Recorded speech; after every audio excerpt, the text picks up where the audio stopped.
بسم اللہ الرحمن الرحیم۔ السلام علیکم ورحمۃ اللہ وبرکاتہ۔ الحمدللہ والصلاة والسلام علی رسول اللہ وعلی آلہ ومن والہ۔ اللہم صلی علی محمد وعلی آل محمد۔ ناظرین و سامعین کرام، ایک فتوے کی کتاب ہے جس کا نام ہے فتاوی عثمانی۔ مفتی تقی عثمانی صاحب کی یہ کتاب ہے لکھی ہوئی، جس میں فتاوے درج ہیں۔ تو ایک فتویٰ انہوں نے سر سید احمد خان کے خلاف بھی لکھا۔ ان سے سوال ہوا، وہ سوال میں آپ کے سامنے پیش کرتا ہوں، اور اس کے بعد انشاءاللہ تعالی میں اپنا اوپینین، اپنا پوائنٹ آف ویو، اپنا نظریہ موقف انشاءاللہ تعالی قرآن و حدیث کی روشنی میں پیش کرتا ہوں۔ مفتی تقی عثمانی صاحب سے کیا سوال کیا گیا، وہ سوال پورا میں آپ کو پہلے پڑھ کر سناتا ہوں، پھر اس کے بعد میں انہوں نے کیا جواب دیا وہ جواب بھی آپ کو سناتا ہوں۔ آپ اسکرین پر دیکھیں، اسکین پیج میں آپ کو دکھاؤں گا۔ اس کتاب کا صفحہ نمبر جو فتاوی عثمانی ہے، جلد 1 ہے، یعنی پارٹ 1، اور اس کا پیج نمبر ہے 98، صفحہ نمبر ہے 98۔ سر سید احمد خان کے نظریات عقائد سے متعلق سوال کیا گیا ہے۔ زید اکثر دوستوں یا عام مجالس میں سر سید کی تعریف کرتا ہے۔ ایک بات کو یاد رکھیں کہ زید، بکر، عمر، یہ جب سوالات میں آتے ہیں، جب فتواؤں کی کتابوں میں آتے ہیں، تو یہ مثال کے طور پر، بطور مثال، ایگزامپل کے طور پہ یہ جو ہے نام پیش کیے جاتے ہیں، کیونکہ کسی کا نام ذکر نہیں کیا جاتا، اسی لیے جو ہے ایگزامپل کے لیے، مثال کے لیے نام لیے جاتے ہیں۔ اس کے بعد دیکھیں، اور یہ کہتا ہے کہ سر سید نے تو قوم کو بیدار کیا، اور مسلمانوں کو آزادی ان کی تعلیمات ہی کی بنا پر ہوئی۔ بکر کہتا ہے کہ شعور اور بیداری مسلمانوں کو قرآن و سنت نبوی صلی اللہ علیہ وآلہ وسلم سے ہی ہو سکتی ہے، اور آزادی کی خاص وجہ علماء حق کی قربانیاں ہیں۔ نیز بکر یہ بھی کہتا ہے کہ سر سید نے فرشتوں اور جنات کے وجود کا انکار کیا۔ اللہ اکبر! اور یہ فعل صریح کفر ہے۔ سر سید کے بجائے علماء حق کی جتنی تعریف کی جائے کم ہے۔ یعنی کہ سوال میں سر سید کے کارنامے، جو اس کے عقائد اور نظریات ہیں، جو اس کے افکار ہیں، ان کا ذکر کیا گیا۔ ایک شخص ہے جو اس کی تعریف کرتا ہے، لیکن ایک شخص جو ہے اس کے حقائق لوگوں کو بتاتا ہے کہ اس کے عقائد کیا تھے، اس کے نظریات کیا تھے، قرآن و حدیث کے خلاف تھے اس کے نظریات، غلط باتیں لوگوں کو بتاتا تھا، کفری عقائد، کفری باتیں لوگوں کو بتاتا تھا۔ ایک شخص یہ کہتا ہے۔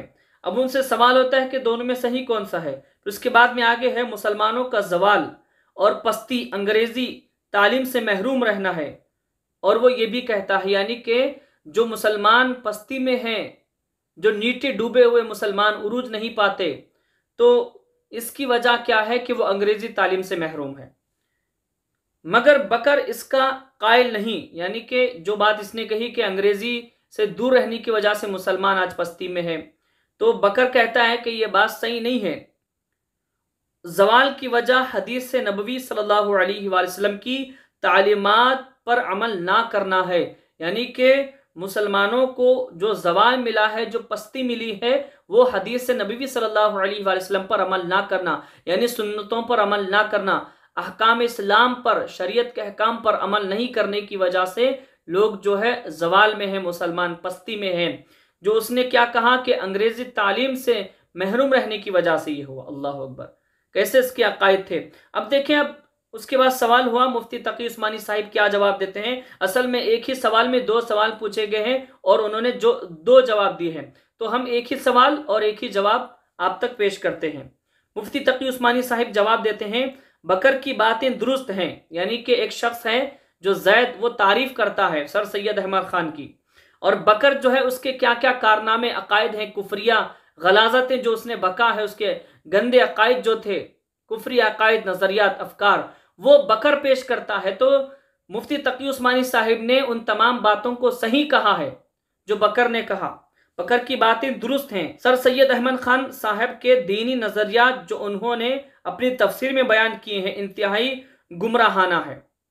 یعنی کہ مفتی تقی عثمانی صاحب سر سید احمد خان کے جو نظریات، جو افکار، جو عقائد اس نے اپنی کتابوں میں بیان کیا اور تفسیروں میں بیان کیا ہے، اس کو اتنا ہلکا جملہ استعمال کر رہے ہیں کہ وہ گمراہانہ تھے۔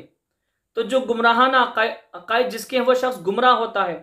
تو اتنا ہلکا جملہ مفتی تقی عثمانی صاحب نے سر سید احمد خان کے لیے کیسے استعمال کر دیا؟ میں تو تعجب میں ہوں، متعجب ہوں، میں حیران ہوں۔ جو شخص ختم نبوت کا منکر ہے، اللہ تبارک و تعالیٰ کی آیات نشانیوں کا منکر ہے، جو شخص قرآن کریم کا منکر ہے، حدیث نبوی صلی اللہ علیہ وآلہ وسلم کا منکر ہے، جو شخص انبیاء اکرام علیہم السلام کے معجزات کا منکر ہے، حضرت موسیٰ علیہ السلام کے ایک معجزے کا اس نے انکار کیا، جو آپ کے دست مبارک میں عصا اژدہا بن گیا تھا، سانپ بن گیا تھا، اس نے اس کا انکار کیا۔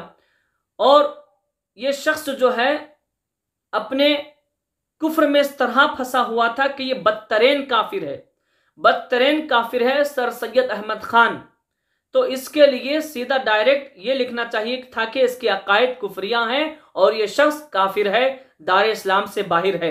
تو قرآن و حدیث کی روشنی میں یہ شخص سر سید احمد خان دائر اسلام سے خارج ہے، مرتد ہے، کافر ہے، اور وہ کفر پر مرا ہے، اور ایسی کوئی دلیل نہیں ہے، کوئی ثبوت نہیں ہے کہ شاید ہو سکتا ہے وہ توبہ کیا ہو، نہیں، وہ کفر پر ہی مرا ہے۔